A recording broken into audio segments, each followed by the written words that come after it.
The Northwestern Railway is the only branch of British Railways that still commercially uses steam.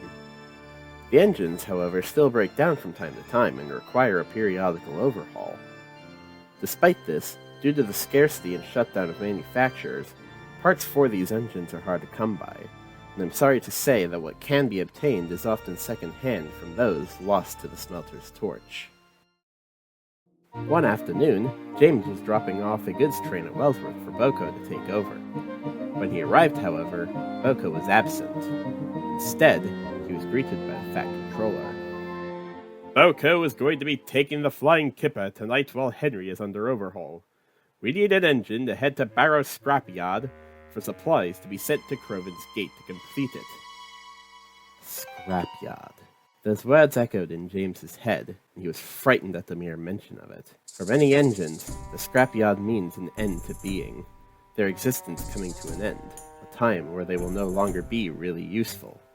James has heard tales from the other railway for diesels bragging about the scrapping of steam engines, taking their last breaths as their agonizing wails fade to nothing. What? James exclaimed, both in terror and anger.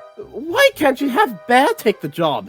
I'm much too important for the work of a grimy old diesel. Sir Topham Hatt scowled. I will not tolerate your treatment towards your fellow engines. Now, James, need I remind you that I can take away your red paint? James gulped, remembering the threat he had faced after his bootlace incident. Yes, sir. I'll be on my way, sir, he sheepishly responded, and made his way to Vickerstown to prepare. Now James, much like the other engines who have handled the express service, has been to Barrow before, as it's the last stop in the mainline service for the Northwestern, but the furthest he had ever gone was the turntables for his return journey. He never ventured off beyond them. The right was a line of locomotives awaiting their final breakdown, to the point where they'll be unrecognizable from what they once were. James didn't dare make a loud noise of his own. He wanted to make a quick in and out of this trip, so that he wouldn't spend more time than he needed to. When he found the trucks, he crawled up to them as silently as he could, moving reverse, desperate to escape. Their lights flashed on as their motors began to violently whir. Hey, get back here! One of the diesels shouted as both raced after him. James whistled out of fright as he sped past the line of broken engines. He could hear the squeaking of metal, but didn't know that the sound came from the gates to the yard beginning to close in an attempt to trap him.